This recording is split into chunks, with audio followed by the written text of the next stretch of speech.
our special guest today, Bill Burch. Who is Bill Burch? Look, this is a guy that in the long run is going to clean up Texas, man, because he is going to be, we believe, the Texas Railroad Commissioner. And a lot of people don't know what that does. But first of all, let's go ahead and bring Brother Bill Burch. Bill, how you doing this morning? Good morning, sir. How are you? I am doing fine. Bill, tell us a little bit about what the Railroad Commissioner does and why you decide to run for this position. The Railroad Commission is the agency that, let's first and foremost start off with, it has nothing to do with railroads. This is the agency that really manages our oil and gas industry, and that's why it is one of the most important conversations. It's an executive position in the state of Texas. And typically, in most of the races, most of the years, when it comes up on the ballot, it comes up at like number 6, number 7, and even number 8 sometimes. And honestly, people kind of got fatigued and they're like, all right, what is this race? What is this about? What do they want some engineer to run as a trained commissioner for the state of Texas? Well, this year, because of the presidential cycle, this race is number 4 on your ballot all across all 254 counties. And again, it's an executive position. It manages our oil and gas economy of 8% of our GDP, 2.2 plus million jobs, our environmental regulations, and also 330,000 miles of installed pipelines that move energy throughout the state of Texas. This is an incredibly huge opportunity to truly change the future of Texas because, again, this agency has literally, what is Texas? Texas is energy. Texas is oil. I mean, even our license plate have got a derrick on it, right? So when you really look at what the agency is responsible for, this is really about what the future of Texas and our economy is. Well, and you just said it. The fact of the matter is, Texas still has a strong oil economy, and what one would ask is that in an economy that still has some dependency on oil, that it is done the right way. It's not going to disappear today. It's not going to disappear tomorrow. So therefore, it must be managed in a manner that is consistent environmentally, fiscally, etc. So why don't you tell us a little bit about what are your current environmental concerns with what's occurring and what needs to be done? Thank you. And that's exactly why I'm running. So I'm an oil well firefighter. I've been in the oil and gas business for 23 years. I've worked in over 60 plus countries. And I was one of the people that was involved with the Deepwater Horizon, bringing the end to the worst oil spill in the U.S. Gulf of Mexico's history.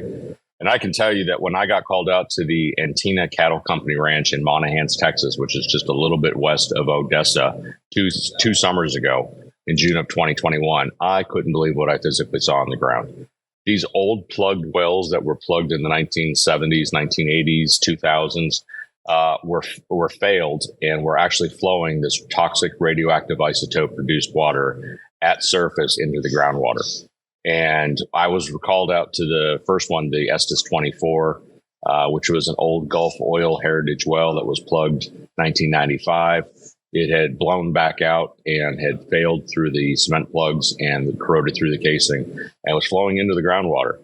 I was truly flabbergasted to witness the state of affairs of what was occurring in Crane County, Ward County. And further after I've looked into this problem more, it's further south, even into Reeves County and Pecos County. So literally there are 4 counties in West Texas that are under this massive, whatever's happening in the subsurface. We don't have enough information right now at the moment to know exactly what's the causation and what are the pathways. But something is happening in the subsurface out there due to our saltwater disposal from the oil and gas waste management side that is causing massive contamination to our groundwater.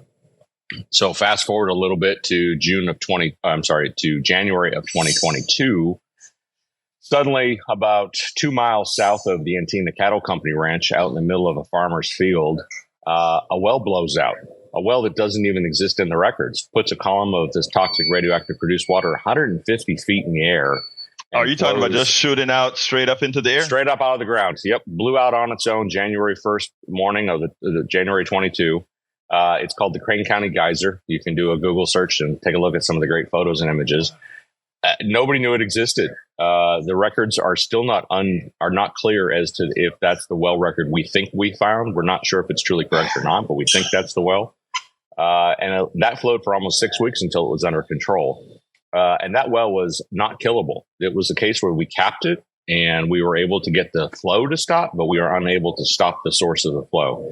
And then wait. What does that mean? You stopped the geyser from occurring, which means Correct. You plugged that particular hole. But when you say that it's capped, right now, when you say it's flowing, are you saying it's seeping through the porous rock or something? Yes, sir. It's still flowing in the subsurface. We are unable to, at this point, find any technology that can actually stop the subsurface flow. The pressure regimes that have been created in this area are so extreme that literally we have no technology to stop these scenarios. This is the reality of what we're truly dealing with in West Texas. I think this is important because right now, where there's a whole lot of fracking occurring, all that fluid has to get disposed of. That fluid is toxic in that you said it has some radioactive isotopes, etc. And the way we've been disposing it is we've been drilling wells, putting these under pressure. And I think the last time we spoke, you said the pressure point was making sure it's below the breaking point of the rock under which it is placed. What That's you're correct. Telling me is that there may be fractures that are starting to occur given the high pressure that these things are placed under. Isn't that something that should have been foreseeable? It was foreseen. And what's the most amazing part to me is that when you go back and look at the University of Texas geophysics studies and SMU's seismic studies, they've shown the direct increase in seismic activity since the disposal started in 2009. And we are sitting here in 2024 now with 3 of the 5 biggest earthquakes that have ever occurred in West Texas's history that have occurred in the last 18 months. And the Railroad Commission is like, well, maybe there's something wrong. The reality is that there's literally 2,200 earthquakes a year in Reeves County alone, and that number is still growing. The fact that this rock is breaking and it's creating these pathways, and again, I'm not a geophysicist, so I'm not going to try to come up with theories, and I'll let the future PhD students get their theses on this subject of mechanisms. But something is happening in the subsurface from our saltwater disposal wells. We don't quite know the pathways. We don't quite know how many wells are involved, how big the aerial extent is. But what we do know is that there's over 150 wells in this region that are currently failed, flowing at surface today, that are in a state of crossflow flowing into our groundwater. And that is a fact. And what amazes me is that when we had the December 7th approach, which was a blowout that if you saw it maybe in the Houston Chronicle, there was the well that was about 400 yards to the east of what we call the Crane County Geyser. This well, 400 yards to its east, is a ghost well. Again, another record that doesn't exist in the Texas Railroad Commission's database. Flowed from 600 feet all the way to surface on its own.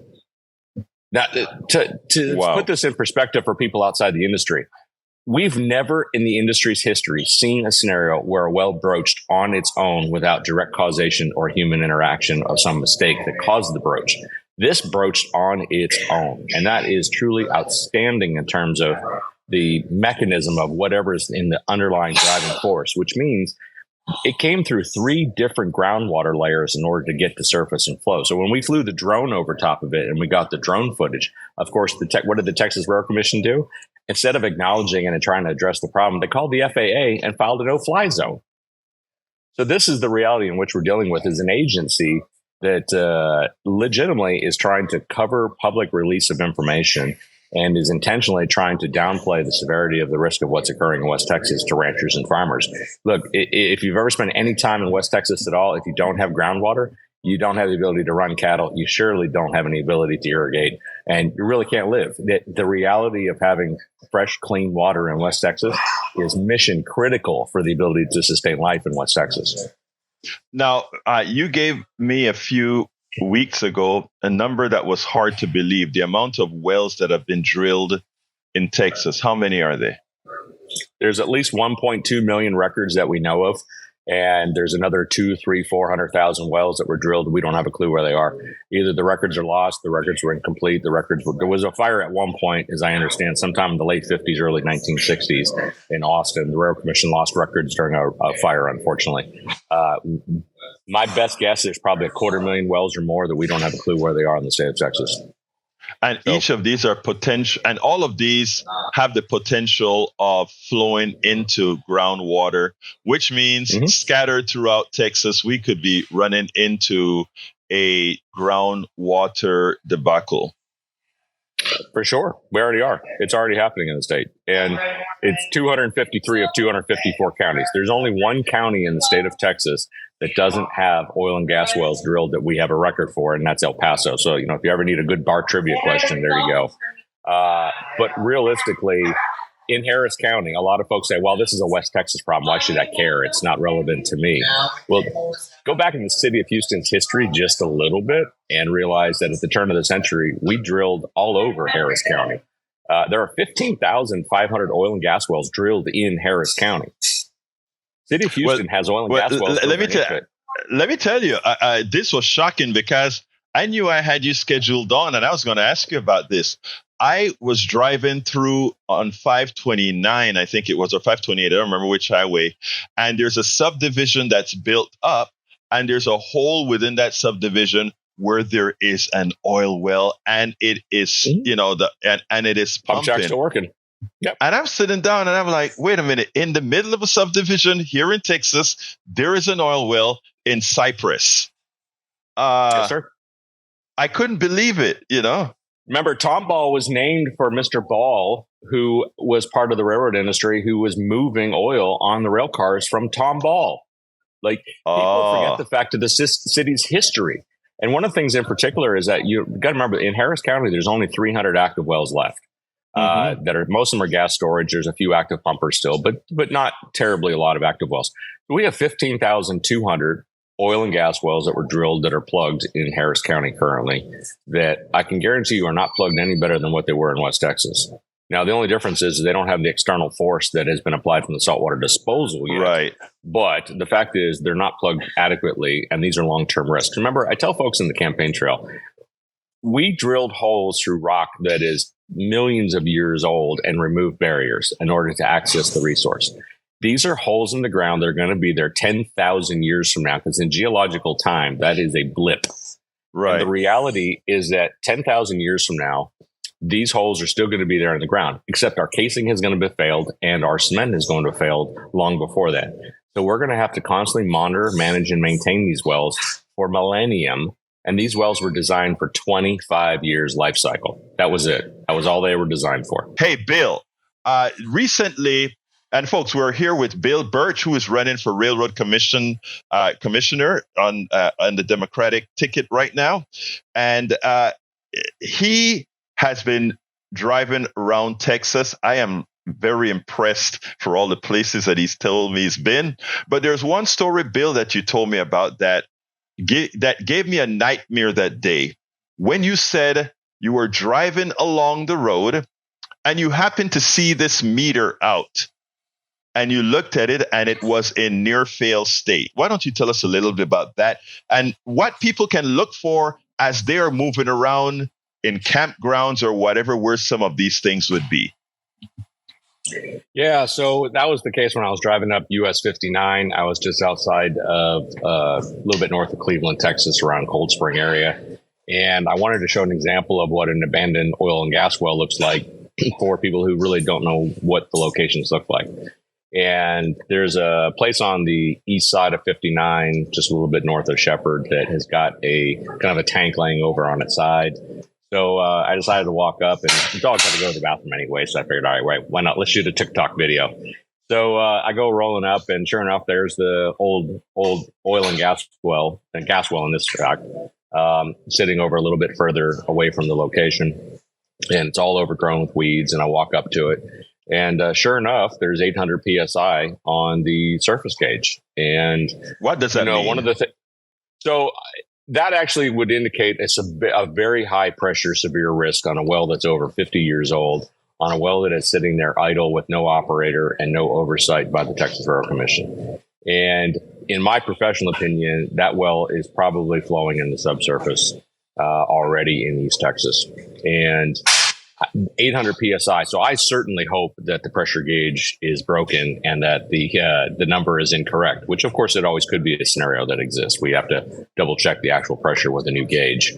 But the reality of this scenarios and the states of where we are in the oil and gas industry across the state is proof of pudding that the conditions in the oil field are not acceptable. This is right next to a major thoroughfare highway.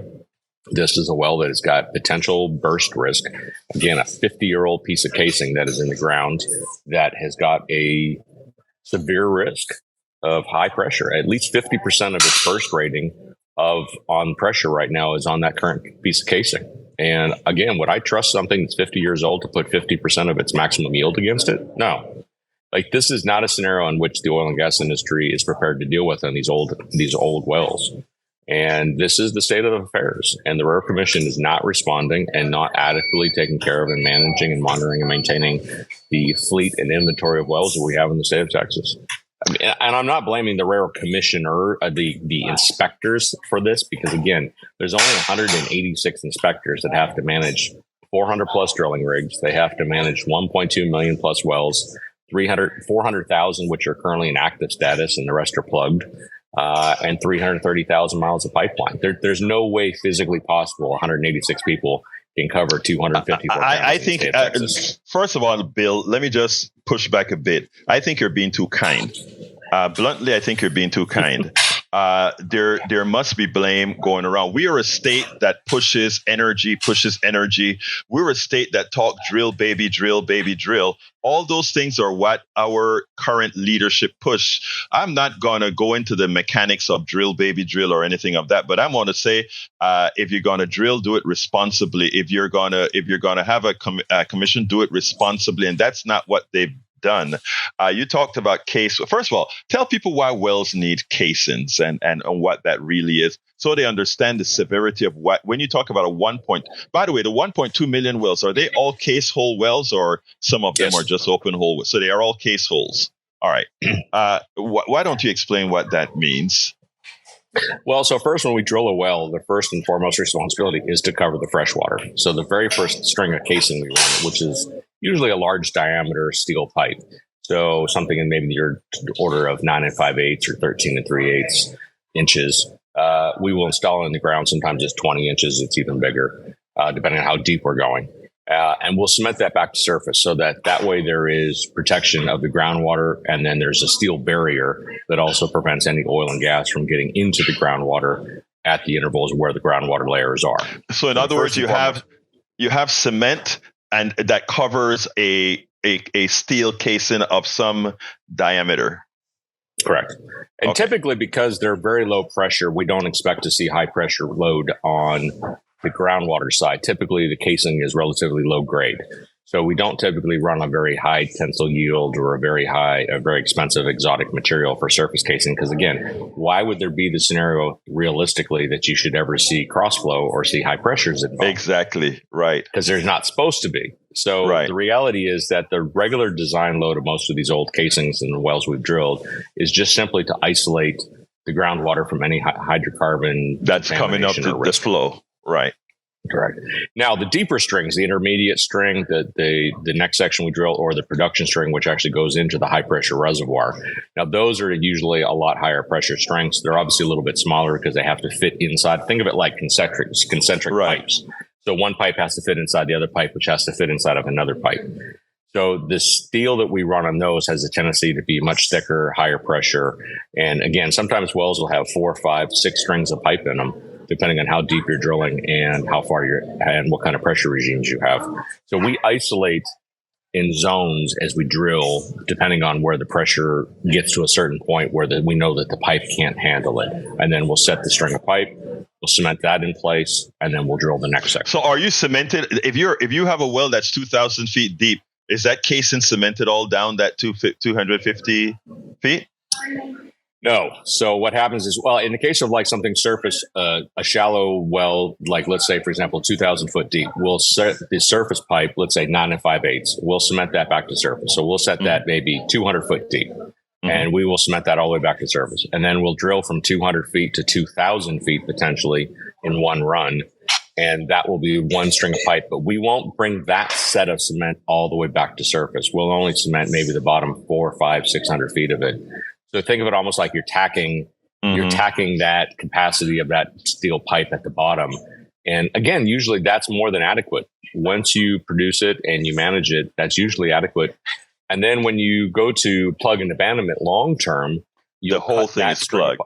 Yeah, you'll plug that whole thing out and you walk away from it.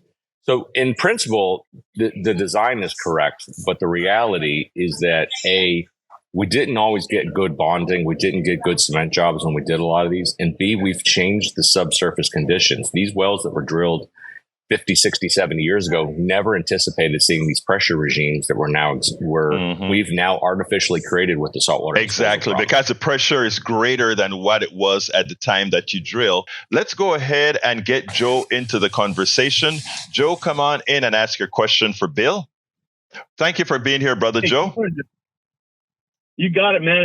Hey, Bill, I'm more of a midstream, downstream guy, but what you're talking about is I've heard about it.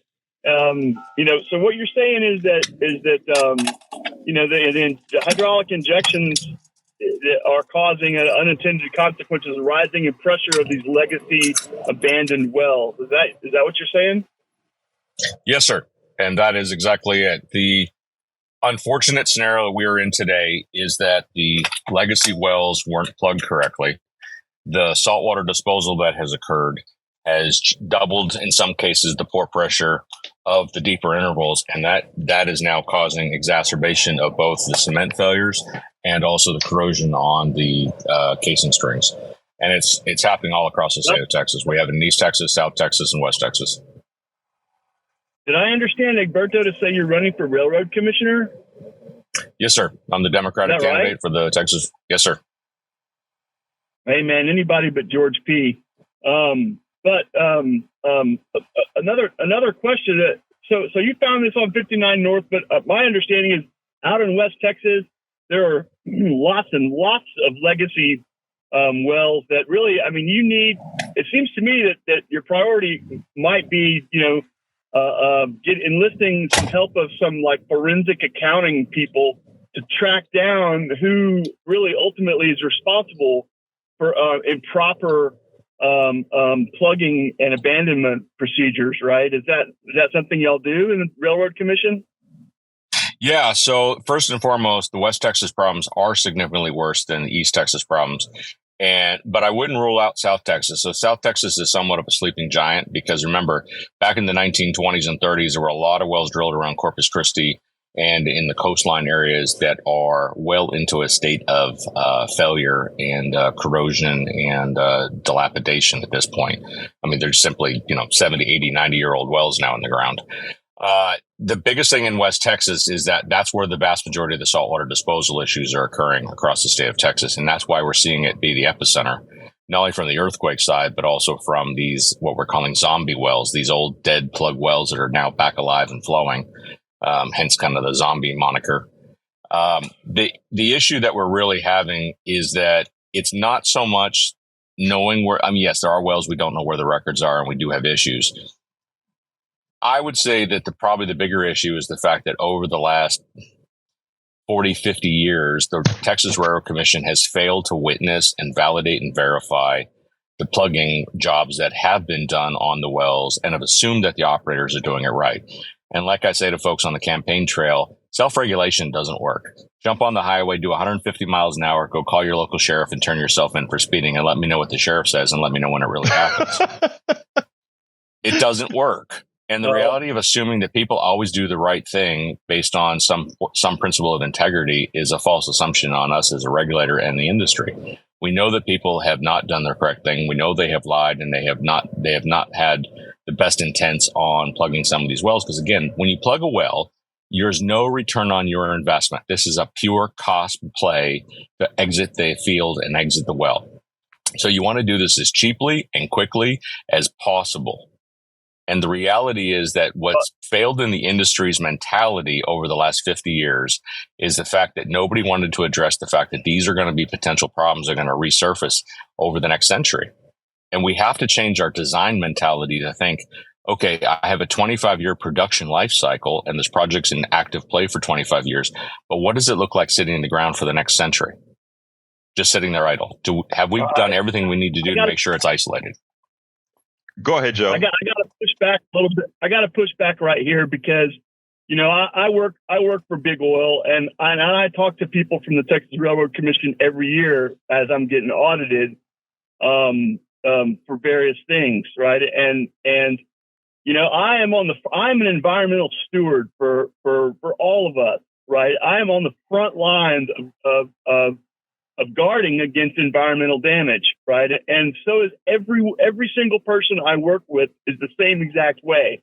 And we work for a big company, right? That, but I got to push back and say, people don't do the right thing because me and our corporate way is to absolutely do the right thing, no matter what. Everything you do, you should do as if it's going to be on the front page of the newspaper. Everything, and we walk the walk, dude. Seriously, by being good stewards of the environment, we get audited with no findings all the time, and what that seems to do is all that does is increase regulatory interest, right? Because we do everything right.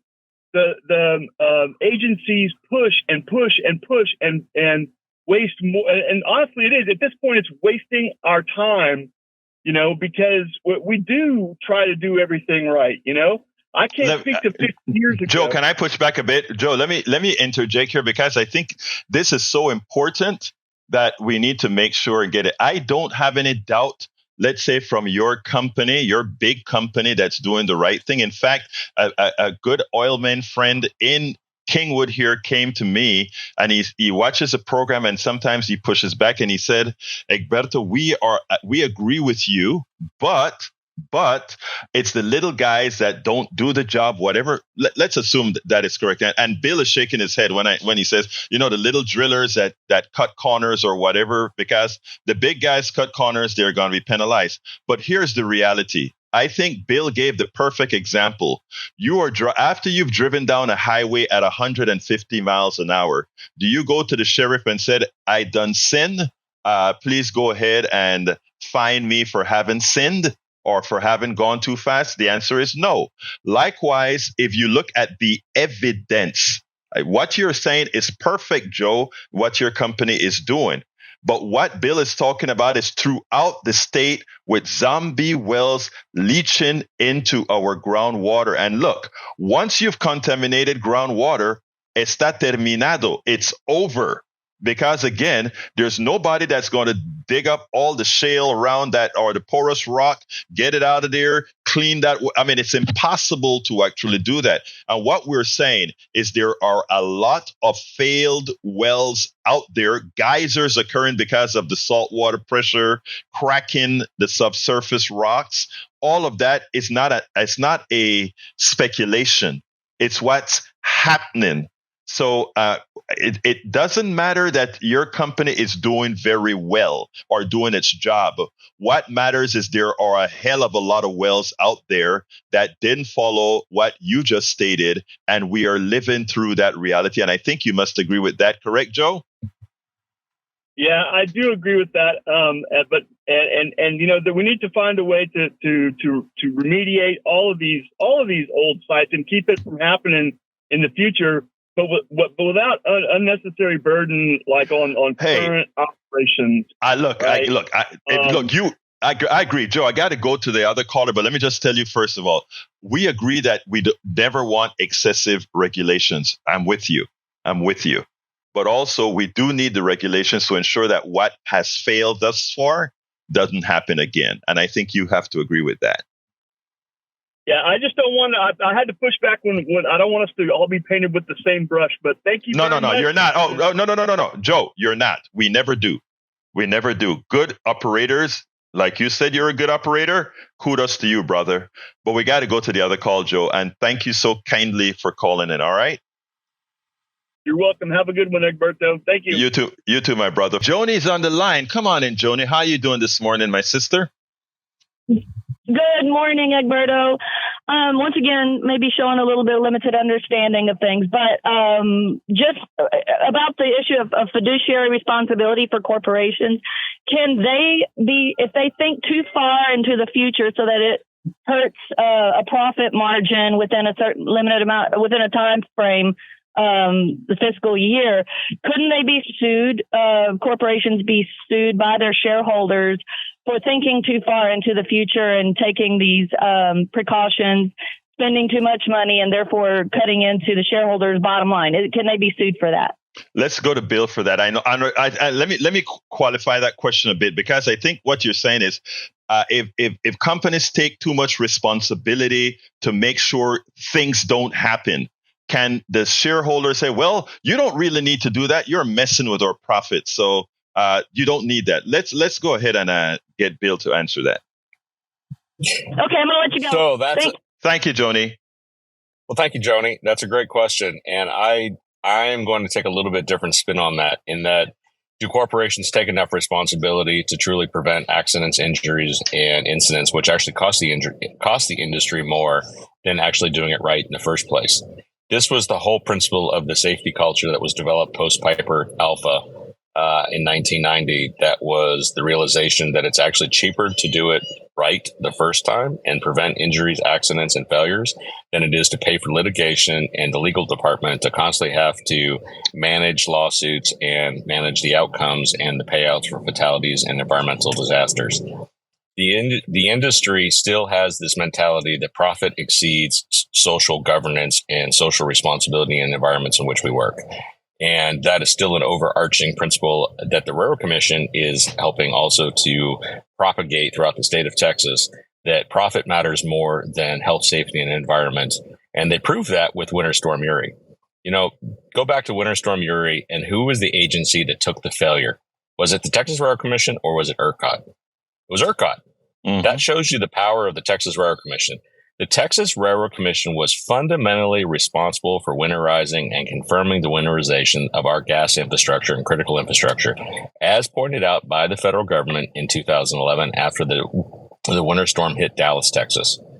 And when the federal government told the Railroad Commission it is in Texas's best interest to make sure that the critical gas infrastructure is winterized, the Railroad Commission said, no, it'll take too much profit away from our gas producers. That's a fact. And the reality is that 10 years later, we had Winter Storm Uri. We had $3.5 billion of bonds that was passed to the taxpayers because the Railroad Commission failed to winterize the main gas line. There was a ton of money made in the short squeeze that occurred. That is also part of the reason for the bond. And there's 200 plus people dead from the reality of lack of winterization. And I tell folks in the campaign trail, it's not even the 200 people dead or the $3.5 billion bond. You know where it affected every single Texan?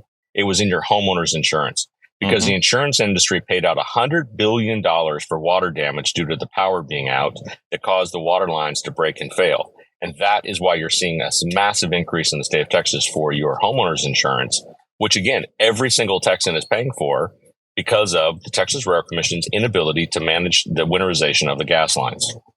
No, I'm going to say something. Go ahead. I'm sorry. No. Please go ahead. Please finish.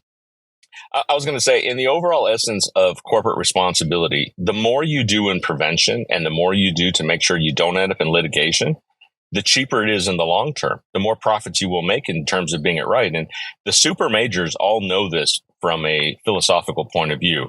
And it's the vast majority of the smaller independent operators who are looking to, like we used to joke, some of the corporate models were leave no corner uncut. The reality is that if you operate in that mentality of cutting every single corner to make an extra dime and quarter, at some point you're going to spend dollars or hundreds of dollars to be able to sort out your litigation mistakes. It's not in your best interest long term. Bill is very nice. Bill is very methodical in the way he speaks. And I'll be frank, sometimes this drives me crazy. Bill comes out and he tells us a truth. It wasn't the windmills or the solar panels that caused the freeze out, as our governor lied to you about. Our governor looked in your eyes and our governor lied to you. Our industry was told, in fact, a lot of the windmills saved our butts. Our industry was told to weatherize the pipes. What failed us during the winter? That winter was that they froze up and the gas turbines went down. That is what caused it. Your governor, look at your home insurance rates right now. That should be directly on the back of your governor and what they did not do and made the Railroad Commissions do. Bill is not going to tell you that. Bill is running for something here, and he's being as kind and as nice. He wants to do what's right. But that is what happened, folks. You were lied to, and it's coming out of your pocketbook. Notice a Caribbean phrase that we used to use. It was called lazy man work twice, which means if you don't do things up front, you're going to do it again. In the case of our pipelines, the leaks are causing big problems. Bill was too nice. They lied to you, and it's costing you. Let's go to Miss Bowie. Come on in, Miss Bowie. How are you doing this morning? I'm well. Good morning. Good morning, Houston. How are you? How are you, Egberto? I am fine, my friend. Talk to me. Okay, so I just had a quick question for your guest there. Bill Burch. Yeah. Bill Burch. I wanted to know what his thoughts on the Fifth Ward and what's happening with that, with the whole cancer cluster and the train situation, and the new building moving residents in when they still haven't dealt with the whole cancer issue in the community. That was it. Thank you. Thank you so kindly, Melissa. So it's a great question. And, again, the Texas Railroad Commission has nothing to do with the train industry anymore. All of the railroad industry has been moved to TxDOT. And the Fifth Ward scenario is actually a TCEQ issue because they are the agency that actually manages our air and soil emissions and issues. Now, let's be realistic. The Texas House Republicans and in the Senate have basically made TCEQ the worst funded agency in the state of Texas intentionally, just like the Railroad Commission doesn't want to really manage and monitor the industry, for the fact that it is in the best interest of corporations to maintain their highest profit margins to not having to have environmental regulations. And we are now seeing this with the TCEQ in terms of how they're managing and looking at the Fifth Ward issue with the cancer clusters. Now, from an analogy point of view, it's the same thing in oil and gas. We have lots of areas. When I took my campaign team out to West Texas and I got to let them see the actual oil fields, some of the old oil field, not the new stuff, not the stuff we drilled in the last 15, 20 years that everybody's talking about in the shale oil well scenarios. Those are high-tech, very well-run facilities. It's the older stuff. And when you drive around the state of Texas, and as I've pointed out a lot of these scenarios, and I say, would you like to live next to this constant smell? Would you like to live next to this facility? And their answer has been a resounding no. And again, we have proven cases in the oil and gas industry of wells and cancer clusters and asthma and kidney cancer and liver cancers that have occurred from oil and gas operations and people living next to it. And here's the conundrum, Egberto, when we talk back a little bit about your comment around the Cypress area and the discussion of an oil and gas well. If you go back 50 years ago, that was rural Texas. Mm-hmm. Environmentally, we didn't worry about what happened in the farmers back 40 because the reality was that it wasn't anywhere near our civilizations. It wasn't anywhere near subdivisions. The reality is as our cities have grown, as Dallas-Fort Worth has grown, as Houston, Texas has grown, as San Antonio and Austin are becoming one megaplex, the reality is that our oil and gas fields are no longer in the farmers' back 40s. They're actually now in the city limits. They're actually in next to schools. They're into, shopping malls. And you can drive around now and literally see oil and gas wells in our working infrastructure of development. And again, we never thought in a million years 50 years ago that was going to be the scenario when we drilled these wells. So we always thought, oh yeah, no big deal. It's out in, out in the backyard. And if something happens, there's plenty of distance between a homeowner and an event. And the reality is it isn't. So we have to realize in the industry that the future of where we're going with this is that our oil and gas operations have severe effect on our communities. And unfortunately, in a lot of these scenarios, our marginalized communities take much more of the hit.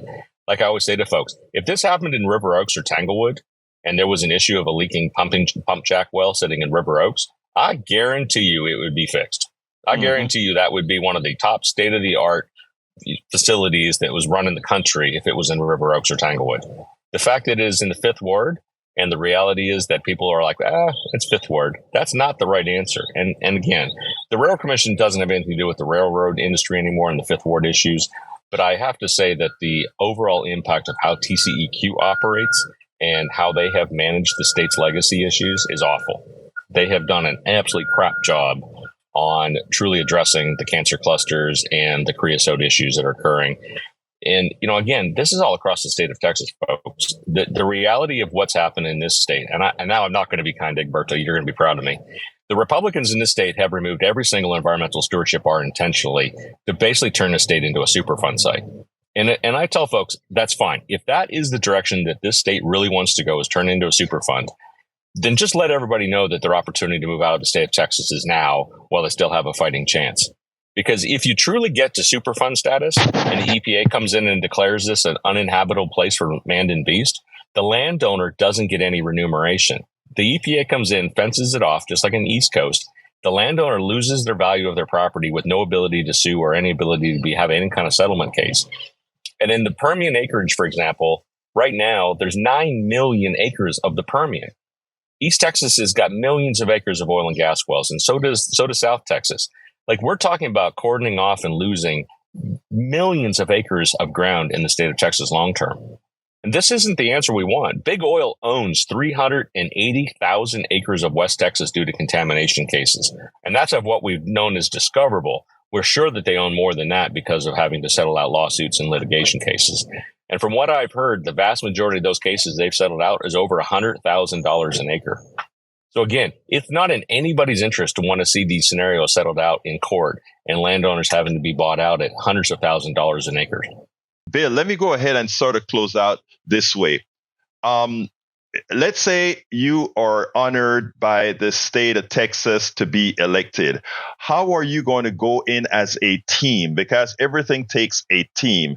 There's no politics done right without a team. There's none of all these things have a team. How would you actually get that done? So there's two things in particular in my mind that I really want to address. One is transparency and truly getting the issues on the table with where the state currently is, where the pinch points are, and where's the difficulty. And where do you get that information? Is from the 12 districts and the people on the ground. Those are the team that, as a commissioner, I'm supporting. This is like when you own a restaurant, the owner of the restaurant still has to be even the bar back sometimes to help out the team. And what I see in the scenario of where we're at in the Railroad Commission is that we have 3 commissioners who don't even have coveralls, who can't put on work boots and actually go out in the field, let alone even knowing if they did what they were even looking at. So one of my biggest things I want to do is go out with the inspectors, see where their issues are, where are the issues we need to have improvement, what do they need to do their job better, what are the administrative staff struggling with to get sorted out, what are the things with the filing system that sucks, what are the things that we need to do to improve our system and make the Railroad Commission more efficient? Because again, I hear from midstream operators and upstream operators about the permitting process and how things are slow and antiquated and not done correctly. So there has to be opportunities for improvement to make the system better. And I certainly want to see it from our staff side because again, we have such a limited staff. Unfortunately, I can't do direct hiring, but I would certainly advocate for increasing, and I have advocated on the campaign trail for a minimum of at least 2 inspectors per county in the state of Texas to give the opportunity at least to help fight the ability to get more inspection and be able to respond faster to landowners and be able to oversee our drilling and our workover industry to make sure that the regulations are being followed. And again, it also comes down to training. What do the folks need to do their job more efficiently? What tools and resources do they need? So I think as a Texas Railroad Commissioner, your goal is to truly not just sit in Austin in the ivory tower and go to monthly meetings and look good on television. It really is about doing the work. And that's where I criticize the vast majority of our government is that, I'm not a politician. I'm an engineer by heart. I want to see the problems. I want to identify the problems. I want to be able to quantify and measure the scale and issues and make sure we're tackling the right problems. And then I want to actually get out and get the resources to actually make it happen. So I think as a Texas Railroad Commissioner, a lot of people say, oh, we don't need another engineer. I disagree with that opinion. I think you really do need somebody at the Texas Railroad Commission who has the operational experience, the technical knowledge, and the academic background to actually be able to work with one of the most complex technical industries in the state of Texas. And I say to folks all the time, to be a DA, a district attorney, you have to be an attorney in the first place. To be a judge, you have to be an attorney, but you have to understand the law. You actually have to have background in the area of practice in which you want to be work in, right? But yet in the Texas Railroad Commission, we're happy to hire Grammy Award-winning gospel singers who have never stepped foot on a drilling rig in their entire career. That's one of our current commissioners. Wow. Again, we've got to address the issue that this has to be an agency that works for the people of Texas. And it's the agency that really is the arbitrator. It's not supposed to just solely promote the oil and gas industry. Its objective is to be the arbitrator between landowners, surface owners, mineral rights owners, and the operators themselves to make sure that all parties are working mutually under the law and are respecting and enforcing the law. Well, thank you very much for the opportunity this morning. I'm Bill Burch, the 2024 Democratic candidate for the Texas Railroad Commission. You can find more information about me on my website at Burch, B-U-R-C-H, forward, the number 4, TRRC.com. You can find me on LinkedIn. You can find me on Twitter, Instagram, TikTok, and Facebook, of course. And I am happy to answer any of your questions in direct messaging. Don't ever hesitate. You can email me at info@burch.com. My goal is to educate people on one of the most important races in the state of Texas, which is the Texas Railroad Commission, number 4 on your ballot, the only executive position up for election this election cycle. And it is something that it's the worst named agency, it's the worst run agency, and it is legitimately the most powerful agency in the state of Texas. And we need to have a Democrat that helps enforce the rules. And it's not about changing the rules. It's about enforcement of the rules and improving our environmental stewardship while we continue to produce energy in the great state of Texas. So thank you again this morning for the opportunity, and I appreciate it, sir.